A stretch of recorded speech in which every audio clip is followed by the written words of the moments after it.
about Jesus. Yes, You care about Jesus. I do. They all care about Jesus, don't Yes. they?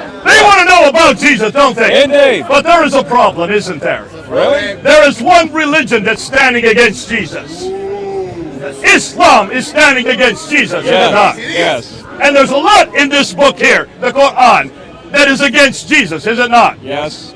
It actually talks about him quite a bit, doesn't it? Ironically. And what does it say, Rob? What does it say, this book, about Jesus? It says that he's not the Son of God. It says that he's a slave of Allah.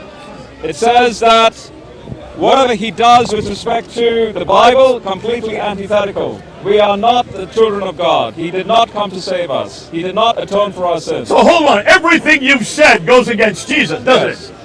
Explain why that goes against Jesus. Because our salvation is dependent on whether we can see God in glory or not. And it requires the second person of the Trinity to incarnate. Hold on, that's a big word. Okay. No one understands what you've just said. Did you understand what he just said? What do you mean, second person of the Trinity? That's a mouthful. All right. So, in the Trinity model, that the way God reveals himself throughout the Old Testament, there's an emergence of a more complex role of God. Someone hold this on him. You're only showing me, you're not showing you. Okay. And, okay, I'll talk to you. Please talk to me. Don't talk to them. Okay. I'm not important. Talk to them. Okay. So you have God slowly demonstrating his salvation grace. Galatians 3, Paul says that the gospel was given to Abraham. We see that develop through time. We see God engage cultures and languages. He's the same God. He's not stuck in any particular language or culture. He's not intimidated by the gods of the nations. But there's going to come a time when he's going to become one of us, to have koinonia, fellowship. Hold on a minute. God becoming one of us. Do any of you believe that? Can omnipotent God become man?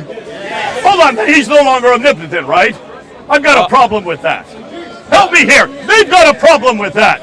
Help me here. What do you mean, Rob? God, omnipotent God, becoming finite.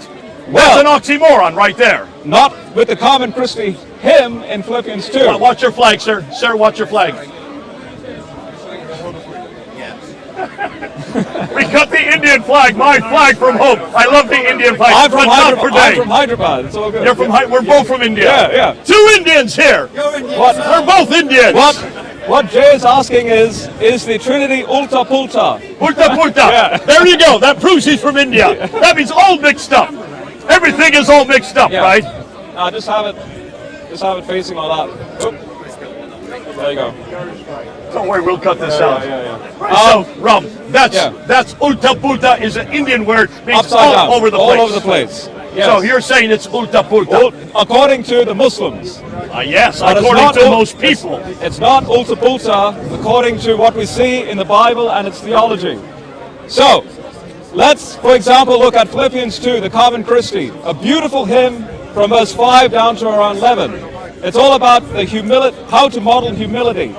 That's the context of the incarnation. Sir, don't put up that flag, please. Not today.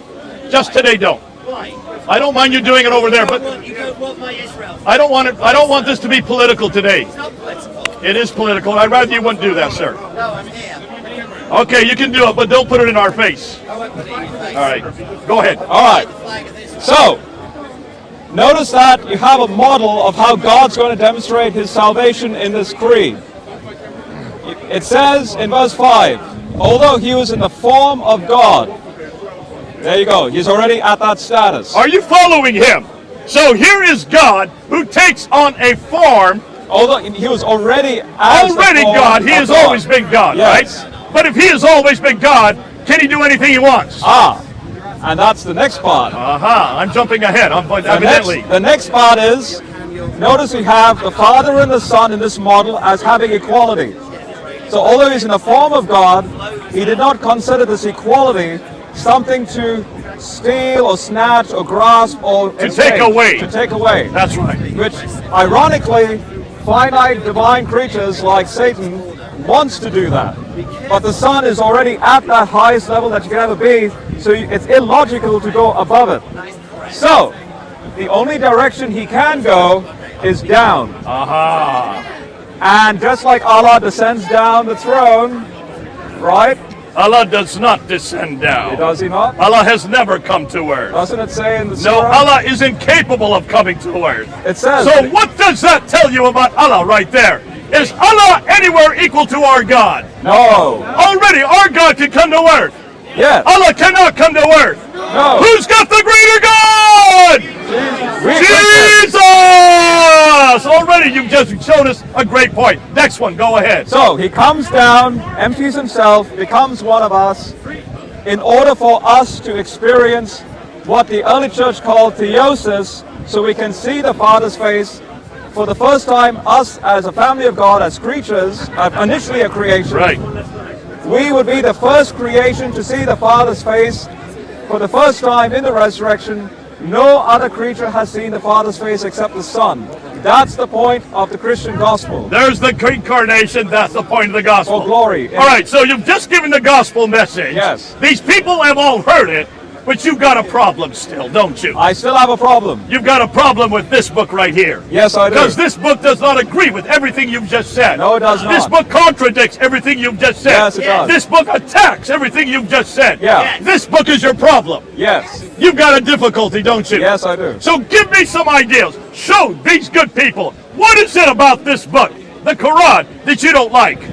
Well, as a Christian, and also working in the field of science myself, Christian Europe is dependent on models. You're a scientist. Yes. Well, Oh. about to enter a PhD program in astronomy. So. Yeah. Okay, folks, he's an astronomist. Astronomist? Astrophysicist. Astrophysicist. That's such a big mouthful, I can't even pronounce it. I honor you. I have no idea what you're going to talk about next. I can talk about Banach-Tarski paradoxes and black holes. Exactly, all you're day. talking Greek. Yes. So you're a very knowledgeable man, is what you're saying. But I don't want to boast about it. So, That's all right. Nonetheless, as a knowledgeable man, Yeah. you have looked at the Quran Yeah, and you find it wanting. And exactly, the model of salvation is wanting. And here's how.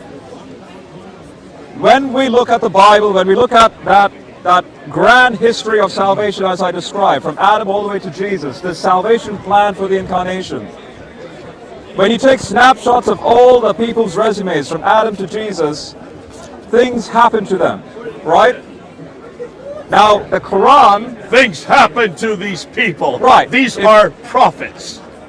These are men of God. Whether they're prophets, men of God, the point is that historical circumstances, for example, Moses with the Exodus, Daniel in Babylon, then scholars and academics go and investigate these stories to see the whether it's true, false, maybe in between, maybe something gray. That's a scientific method. That's a scientific method. As a scientist, you're very, and that's always been my approach. You've with the always Bible. taken that approach. Right. So you look for evidence. Yes. You look that there is commonality. Yes. You look that man doing that thing at that place at that time makes sense. Yes. You're saying that this must have happened, it could have happened. Yes. We don't have all the evidence, but sometime we may have the evidence. And just like in science, no model is complete.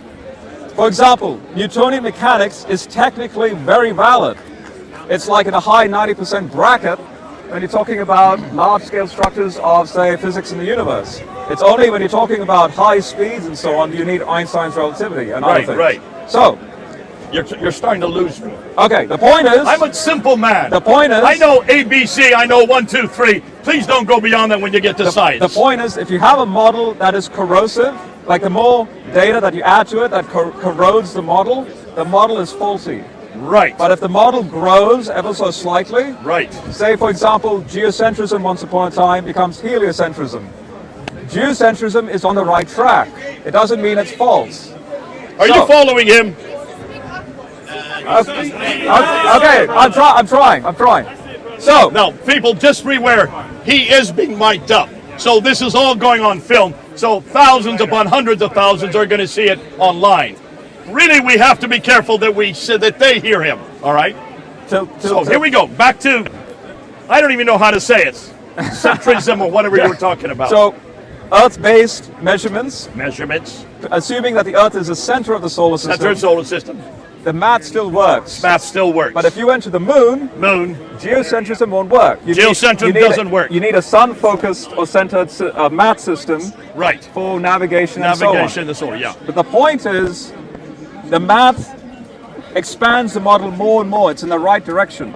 Okay. Now let's apply that to the Quran. Okay. So, was Adam in heaven with Iblis prostrating? The answer is no. No. I've never heard this story. That's in the Quran. It's right? in the Quran. But it's not in my Bible. No. Wait a minute. If it's not in my Bible, I don't really care then, do I? No, I'm showing here the corrosion of the model. There's the corrosion. Yes. You're already corroding me. You already have Adam on earth in the Bible. He's always on earth. With 4 designated rivers that we can geographically locate. No, we can't because they've changed over the centuries. But No, nonetheless, no, yeah, I'm not going to argue okay. that because it may not be the same settlers. It's in the Persian Gulf, the Tigris-Euphrates.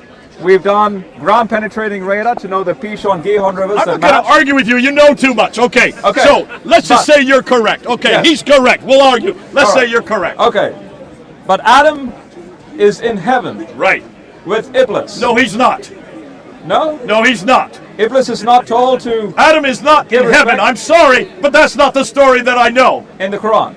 Oh, now you're going back to that book again. No, I'm discussing the Quran. Okay, in the Quran, he's in heaven. Yes. I have a problem with that. You have a problem. I have a problem with that. Okay, go ahead. What's the problem So the there? problem is, where in history did anyone talk about an Iblis rebelling against... Explain who Iblis is. Iblis is Satan. Okay, are you following? So Satan and Adam are in heaven. Yes. Do you believe that? No. But the Quran does.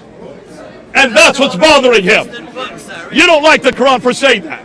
I don't like the Quran for saying that. And Okay. here's why. All right. As a model, look for the data. The only location I can find that story is in a late 1st century pseudepigraphical legend story called The Life of Adam and Eve. Because Jews wanted to expand more like a midrash, certain legends and tales, and ironically when you read that story, there's actually a discussion that Adam and Satan have after the fact. They're having like a buddy chat, like they're having literally like coffee, where Adam's like, yeah, you really did a number over there, and Satan's like, well, I was told to worship you, but I shouldn't be worshiping you. And they're having this buddy conversation. So this comes from another story. Yes. And Not that from story, Genesis. you know who wrote it. We don't know who wrote But it. you know when it was written. Yes. Very It is in the definitely. 1st century. Late 1st century CE. Well, I say AD if you don't mind. 80. I'm an AD guy. All right, 80. Addo Domino. Okay. So 1st century AD, AD. yes. After Christ. Yes. After Christ. Yes. So it's not in the Old Testament time. Not in the Old It's Testament. actually after Christ. No one spoke about it. We're talking about 2,000 years ago. Yes.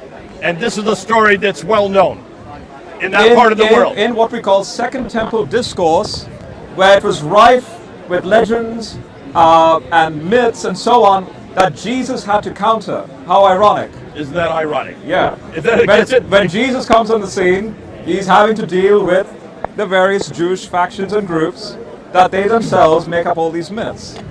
And it's right here in the It's Quran. right there in the Quran. Are you already seeing that this is a story that's been borrowed? That's We know when it was written. I want to share one more. Go ahead. How many can I share? You can share 5, 6, 7. Because All I've right. got about another 10 Here's another to add. one. Here's another one. The Quran mentions that when Noah's flood happens, that the earth boils the water like an oven, and then the water gushes forth up. All right. Now that's not in the Bible. It just That's says not in my Bible. it just says the great deep and the apertures of heaven open, and then the water comes up. But what I'm curious about, as a scientist, is the phrase oven. There's a Syriac legend that predates the Quran that is supposedly attributed to Hippolytus of Rome. That basically it's a depiction of Noah's wife baking bread in this oven, and then water starts to curdle up and boil through the oven, and she goes and runs to Noah saying, the flood has started. There's only 2 places in, again, that AD period between the first 5 or 6 centuries before the Quran's origin that has specifically that detail. Oven, boiling, water, Noah, flood. And you know who it is? Who wrote it? It's attributed to Hippolytus of Rome. When was but it written? Around the 3rd, 4th centuries AD. Where was he living?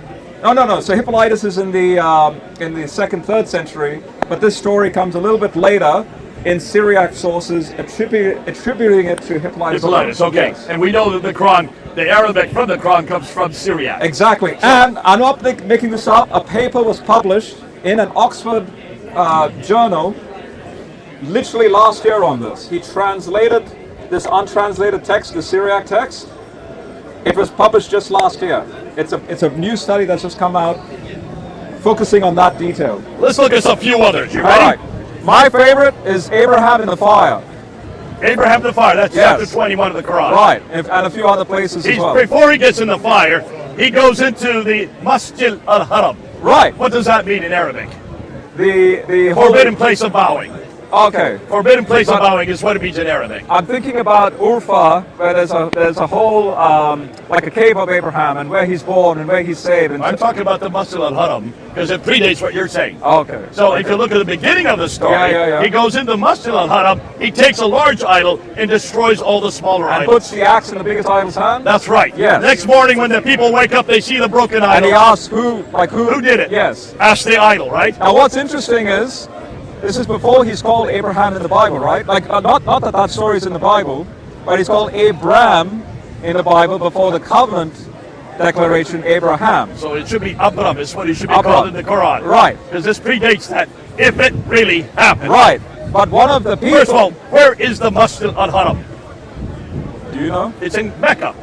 Oh.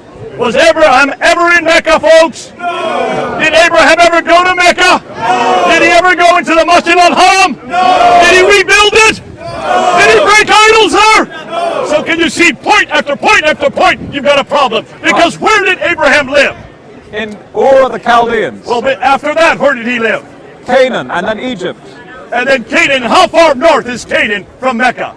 Try 1,000 miles. Okay. He was 1,000 miles further north. So he can't have been both places at once, right? No. So there's a problem geographical as well, Right. as far as historical. But I want to talk about how. Okay, here's. So he comes out, they grab him, and they put him into a fire. Then. Right. All right. Now they actually ask for, where's that Abraham Oh. in the wait a Quran? minute. How can it be Abraham if he hasn't been made Abraham yet? Exactly. Okay, So so that's one more That's detail. a historical textual problem. Right? And then I'm going to showcase now, Allah has no idea or understanding between the difference of Akkadian and Hebrew. So, Ur is what we call a cognate loan word from Akkadian. You have variations in Akkadian, Ura, Urfu, Uru. So Ur of Chaldea is a designation to mean southern Ur, where the Persian Gulf is located. Now Ur in Akkadian means either country or city. It's just a very generic term.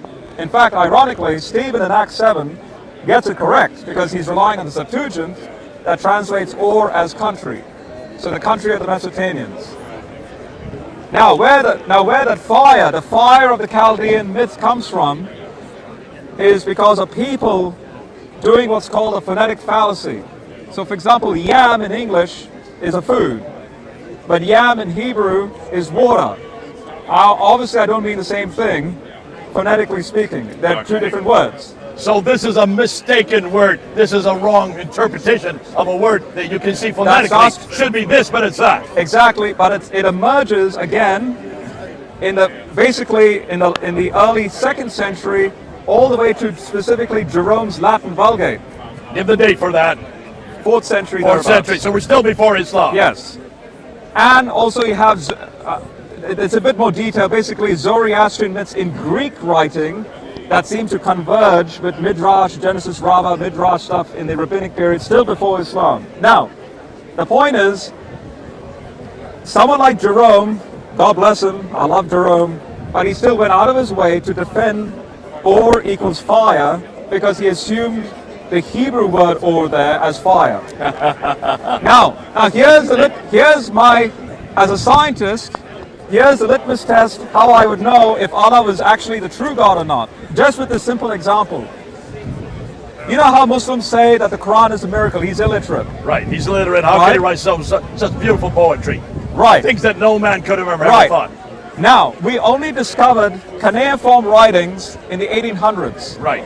Here is the prime opportunity for Allah to correct the myth and say, you know how sometimes in the Quran it says they say this and they say that, but you have to say this. In other words, you have already Allah correcting them. Well, why don't you, here's your prime opportunity in hindsight of cuneiform scripts 1800 years, or well, 1200 years later. 1200 years later. So that it will wow us. The Quran goes along with the myth. Specifically, word for word when it says, be cool and be a tranquility, is word for word in the Genesis Rabbah. Yeah. All because of Jerome's mistranslation and a few other mistranslations, assuming that Ur is a Hebrew word for fire, and this whole myth came about. Allah should have been, so here's my conclusion. Allah should have done a wonder. Hey Muhammad, tell them this is an Ugaritic word, which obviously would have confused them because they had no concept of Ugaritic. They wouldn't know what it is, but that would have still been a miracle for us. Right. Because how would he, there you go, how would you know that how would they actually would not know? have understood? In Surah 3 you have Allah saying this is from the unseen, stories from the unseen when Mary's in the temple. Right. Well, again, prime opportunity. No, this fire, this say from the fire is false. Rather, he came from a country. He should have said that, but he doesn't. He goes along with it. So Allah doesn't know the difference between Akkadian and Hebrew and Aramaic. And God knows every language, does he not? At least your God does. In fact, the church we just attended, a beautiful scene that I saw is everyone was praying in their own tongue. So they came up one by one, praying in their own tongue. And so we have a God that is Pentecost. Today's Pentecost. Right, today's Pentecost. What does Pentecost mean? All the tongues, a variation of tongues. So God can speak to anyone in your own tongue. He's not intimidated by language. He can communicate all because he demonstrated that. Hebrews 1. In the past, in fragmentary ways, God revealed himself, but now in these final days, he's revealed by Son. God spoke Akkadian to Abraham. God spoke Egyptian to Moses. God spoke Aramaic to Daniel. God spoke Greek. You see this development. But Allah is stuck in Arabic. That's only in. And when did Arabic, when was the earliest reference we have for Arabic? It goes back 2nd century BC, right? Well, a little bit before, from what I've read. Okay, we're talking Proto-Arabic. Some say 2nd. Yeah. Did people exist before the 4th century? No. Yes, they did. I mean, yes. Yeah. Moses existed before the 4th century. Yeah. So did Abraham, the very guy you're talking about. Yeah. So you would have lots of languages. Right. If Allah can only speak Arabic, then before he didn't exist prior to the 4th century. Right. There's a problem there. Yes. So are you following, folks, what he's saying? He's saying everything we see in these stories, they do not parallel with what we have in the Bible. Right. The Bible gets the right man at the right place, doing the right thing at the right time. Right. And you can confront him historically because of that. When you ask the same questions of the Quran, and you just used 2 examples there. In every case, these are borrowed stories from other peoples in other languages, but they get the wrong men doing the wrong thing, and more than that, they don't even fit with science. No. And you even get reference to someone like Abram, but they call him Ibrahim. Yeah. He should be Abram before he is consecrated by God. How about, just a quick public question, so someone answer. How is Jonah called in the Quran? No. What's Jonah's name in the Quran? What is it in the Quran? Eunice. Where does Eunice come from? I assume from Arabic. Is it the Arabic rendering Well, of Jonas? it's a transliteration in Arabic from Greek. Why, like when we go back to, like say we were in the boat with Jonah, hey Eunice. Right. That would make no sense. It's a Septuagint translation. Okay, so it goes to the Greek. Yeah, So what's but your point? that's the Quran's version of Jonah is he's thinking Jonah's a Greek guy, a Greek name. But that's not Jonah's original name. The same thing with Issa. Yes. What's Issa? Jesus. Yeah, but that's not Arabic. I know. So what is it? Well, the It's latest Syriac. It's the Syriac rendering. So what's the name for Jesus in Arabic? Yesu. Yeshua. Yeshua. Yeshua. Yeah. Why is it the Quran doesn't know that?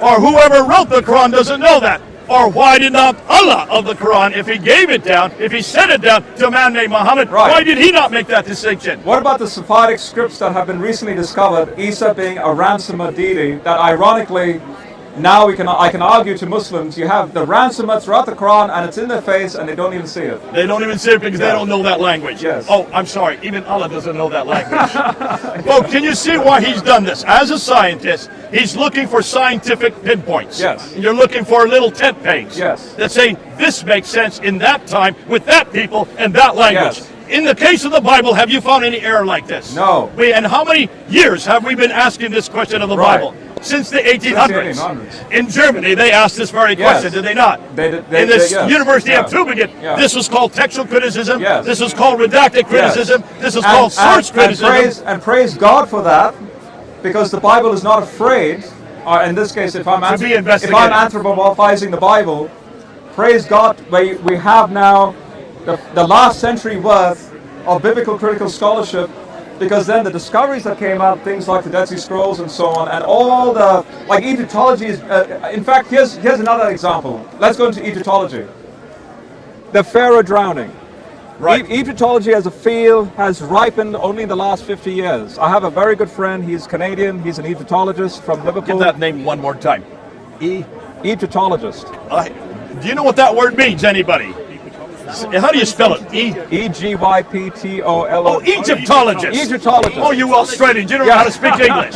It's called Egyptologist. Egyptologist. All right, get it right. All right. I had no idea who you were talking about. Right. That's well known. We know Yes. about, Champignon. Yeah. He was an Egyptologist. Yeah. He was the one that found the Rosetta Stone. Yes. He was the one that interpreted so we can know what the hieroglyphics Exactly. is. Okay. Exactly. So that's not the last century. Yeah, but the last 50 years, it's ripe. The whole field It's is blown open, is what you're saying. Right. Okay. Right. So much so that there is an atheist scholar by the name of Peter Feynman that published, again, Oxford publication, 2021 publication, The Exodus, an Egyptian Story.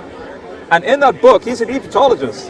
He argues that, you know what, we actually now need to look at the Exodus story through more importantly now, yes, we should acknowledge the Exodus story itself. It's an Egyptian story. That's how far they're going with this, and so much so that he's even arguing for a specific day for the Exodus, 1272 BC, specifically on the 16th of July, the 7th year of Rameses II's year of reign. The reason why I bring this up, it's virtually unanimous in scholarship that although there was initially a range of pharaohs from Amenhotep II, if you're talking about a 1446 BC Exodus, all the way down to Meneptah. Remember the famous Meneptah Stela? The Meneptah Stela, isn't it right here in the British Museum? It is. Right, you can go see it. Yeah, I want to check it out. Go through. Tomorrow we're doing a review. We're looking at it tomorrow, by the way. Okay. So you have this range. Now, we have the bodies, all right? Now, hands up if you've heard of a French doctor in the 70s called Maurice Bucaille. I know Maurice Bucaille. I've read his book. Right. It's a piece Supposedly, it's terrible. Supposedly, he found salt content in Rameses II's body and all that stuff. Now, Rameses II passes away in 1213 BC. But Egyptologists like Peter Feynman and David Falk, my good friend from Canada and so on, will argue, and also James Hoffmeyer is a big one, that you have a range between 1275 BC and 1250 BC. Feynman specifically is very specific, 1272. That means Ramses is still alive even after the Exodus. And according to Egyptologists, this is a very important detail. For example, just a quick example, the cartoon. Don't worry about that. He's going to do that. They're going to try to interrupt you. Ramses the Egyptian. Okay, go ahead. So the cartoon, the Prince of Egypt. Prince of Egypt. Do you remember the end where Ramses survives the waters of the Sea of Reeds, not the Red Sea, the Sea of Reeds?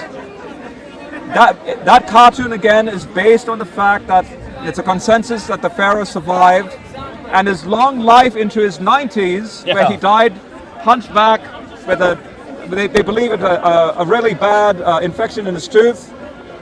That's what killed him. Anyway, the point is, a long life is a curse. Right. And in fact, the Egyptian dynasty, the 19th dynasty that he was in, started to decline because of what happened with respect to the Exodus. Okay, yeah. So they're making the connections there. Making the Now, the connections. Quran is very specific. not only do you have tafsir that I've read with Ibn Kathir, that supposedly when Moses strikes the water with his staff, that's not in the Bible. He doesn't strike the water with his staff. And apparently 12 streams open up. That's anachronistic for the 12 tribes. The 12 tribes didn't exist at the time. Right. And I kid you not, if you read Ibn Kathir's tafsir, windows open in the walls of water so each tribe can look through and see that each tribe is making it through. Meanwhile, Gabriel on the horse is swooping down and stuffing mud in Rameses' mouth so that he stops his shahada, so to speak.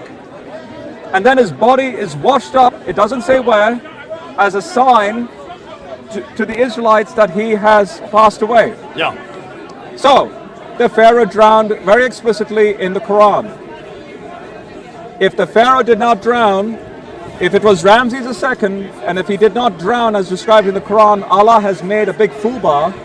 There you go. With respect to that historical detail. There you go. Something as simple as that. Just take it to its logical Yes. conclusion. But if you're making it up as you go along, you don't know these historical incidents, you're not aware of the fact that the Stories real of the story unseen. is there. Why don't you follow the real story? Yes. Why do you think they did follow the real story? Why do you think they used these Mishnahs, these Talmuds, these apocryphal writings to put their stories together? You mean the Quran? The Quran itself. Why do I think that? Yeah. That's all they had available at that time in Arabic. Well, I'll give a subjective Christian answer, a more supernatural answer. I believe the Quran, the deity behind the Quran is a chaos monster, to use an ancient Near Eastern idiom or like a nickname. Satan in the Bible is what we call a chaos monster. Leviathan, Behemoth, they're chaos, what's depicted as chaos monsters. They can only introduce chaos, not creativity or having a sense of foresight. Initially, I used to say the Quran is carefully crafted to be an anti-gospel message. Right. But a good friend of mine in Australia reminded me of this chaos monster imagery that to carefully craft something means to have a sense of foresight, and only the true God has that foresight, not Satan. All right. So the Quran is, I believe, based on my reading so far, what would be the most fine-tuned way to introduce chaos, to forestall the Great Commission, distract people. So in other words, it's silly enough, but you know, there's a silliness to it, but people still fall for it. They're still deceived by it. And I can't think of a better person like Loki in the Marvel universe that is like the Allah of the Quran, where he purposefully puts certain things that you and I would know as false, but to the uninitiated, they just fall for it. Okay, now that's one theory. Yeah. The other theory, and this is what the textual historian says, the reason why all these stories are in the Bible, are in the Quran, and not the ones from the Bible itself, was primarily because the Bible really was not translated into Arabic until 868. That's the 9th century. Right. When did Muhammad die? If he wrote the Quran, I don't believe he did. Yeah. 632. Yeah, something like that. So yeah. you got another 3 centuries Right. before they could Right. even read the Bible in their original tongue. Right. So what did they have available? They had these folk tales. Yeah. They had these Mishnahs, these Talmuds, these sectarian writings. Look at all the references to Jesus in the Yeah. Quran. And my model, by the way, what I just said from a more supernatural point of view, notice I didn't put a date to that. It could be in the connection with what Jay is saying in regards to when it was done, you know, to like we were talking about 400 years after. Well, be careful because the manuscripts start to begin to appear in 705. So Okay. that's the 8th century. Right. But they're not complete. Yes. The most complete manuscript is the top copy. That could be 8th, it could be 9th. There's still discussion on that. Right. But that's still 100 to 200 years after, if Muhammad even exists. Right. I don't believe he did. You may do. Yeah.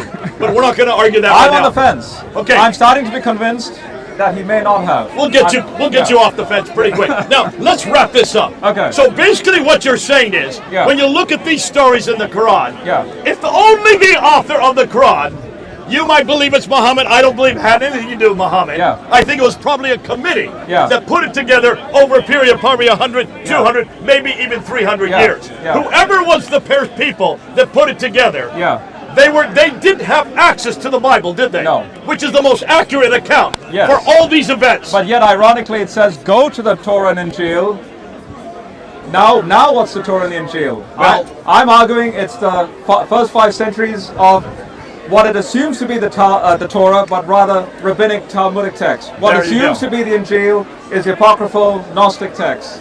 The only Torah, and you're looking at chapter 10, verse 94, and Yeah. chapter 21, verse 7. Yeah. If you have any question, go to the people of the book, because they have the Torah in the Injil. Yeah. But the Torah you're talking about is what they had at that time. Yes. And what they had at that time in Arabic Yes. were all these folk tales. And Surah 16, in a very interesting third-person schizophrenic way, Surah 16 has Allah telling Muhammad, they accuse you that you received this from a human. Which is exactly where they And got then it Allah's from. like, no. Like in the whole context of abrogation, in that same context, I think it's ayah 101 16101. to 105, thereabouts over That's there. just, Right. That which we give something better. Yeah, and that then which suddenly- we give Munsuk, we give something better, nothing. He throws- Why is yeah. it that God has to change his mind, even in the scripture? Right. Does God do that in the Bible? No. But he does it in the Quran. He's not the author of confusion. He's not the author of I have. confusion. Can I share one more?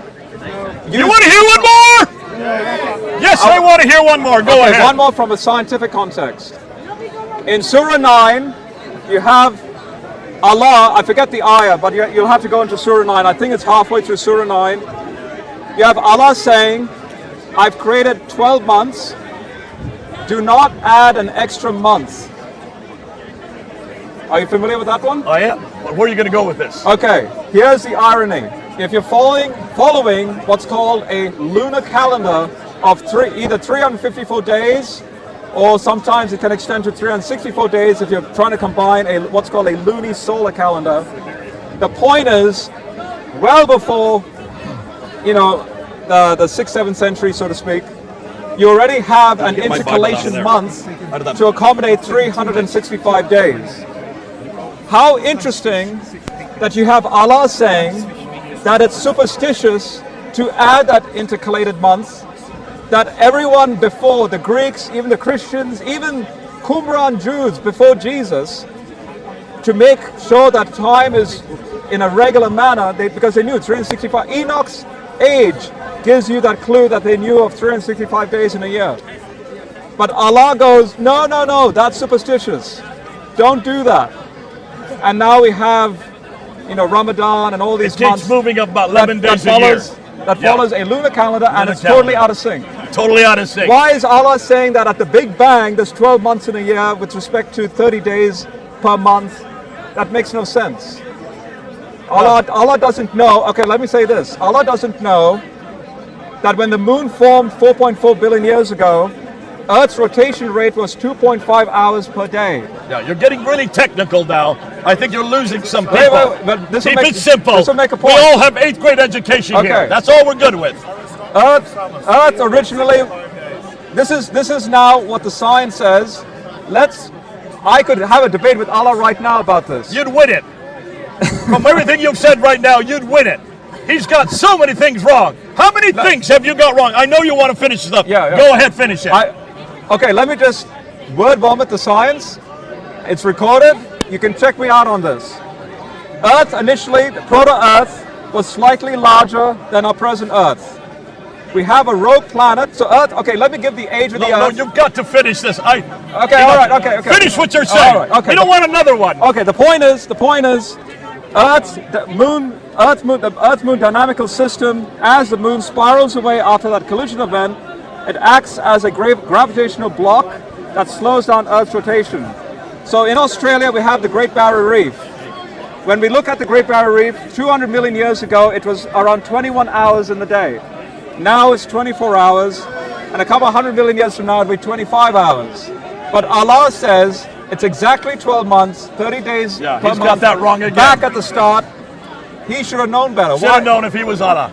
Okay, real quickly. Yeah. What were the examples you gave? You gave 3 examples. Number 1, Adam and Iblis in heaven. in heaven. Number 2, The oven with the the oven flood. in the Masjid al-Haram. Yes. Number 3, Abraham and the fire. in the fire. That's also Iblis. Yep. Okay, so and, there are and, 3 and Pharaoh in the Pharaoh. drowning. So you did 4 examples. and now in every. Allah's science getting it wrong. And okay, Yeah. let's say Yeah, 5. yeah. So you did 5 examples where in every case Allah gets it wrong. As a scientist, which you are, you see scientifically in every case Allah gets it wrong. Have you found this problem in the Bible? No. You're sure you've not found this problem? Have they investigated this in the Bible? Yes. Have they looked at the textual correction? Have they looked at the scientific problem? Have they looked as well as you have said what you have done in the Quran? Yes. Absolutely. For 200 Yes. years, haven't Yes. they been looking? Yes. For 200 years, they've been investigating this book. And not just that, we have the rich resources of ancient Near Eastern literature, cuneiform texts, that showcase a cultural memory when it comes to things like Adam, Noah, the flood, Abraham. But it actually agrees with the biblical account because guess what? Specific loan words like or showcases an actual preservation of memory with respect to these events. Genesis 14 has the kings of Mesopotamia with very Mesopotamian names. You can't make Right that. man You can't, at the right place. you can't make that up in You Hebrew. can't make that up. But the We Quran- don't have a Haman way down in Egypt. Yeah. Our Haman is where he what's belongs. Haman, or what's that? He's in Persia. What's that? What's he doing in Egypt in the Quran? What's a Samaritan doing in Egypt? That's right, a Samaritan. Yeah. What's he doing Yeah. there? So can you see, and what's a Midi, what is Samaritan Yeah. doing at the time of Yeah. Moses, when you kind of had the Samaritan until the 6th century, Yes. when he was created by Yes. Sargon II. Yes. So all of these historical And anachronisms Jonah called Eunice in Greek. in Greek, over and over again, the Quran gets it wrong. Right. When you apply the same test to these two books, Right. which book comes out on top? The Bible. The Bible! Thank God for the Bible! Yeah. And which book comes out on the bottom? The The Quran, every Yeah. time. Yeah. So you did it scientifically, Yes. you could do it textually, Yes. and you can certainly do it historically. Right. And in every case, the Bible comes out on Right. top. And guess what, guys? Let me just say this. I'm a scientist first, not a theologian or an arts or A humanities. historian arrest. You're right. But I can still do that with respect to the Bible, which means that the wealth and richness of the biblical scholarship, if I can do that, all of you can do that. Jesus! Who is the King of Kings? Jesus! Who is the Lord of Lords? Jesus! Who is God in heaven? Jesus! Who is God on earth? Jesus! Who died on the cross? Jesus! Who then rose again? Jesus! Who now is in heaven? Jesus! Who waits for you and me? Jesus! What's his name? Jesus! Can't hear you. Jesus! Jesus! One more. Wait, the Q Gospel. Okay, We gotta go down now. All right, okay. And let's give him a hand. Rob from Australia.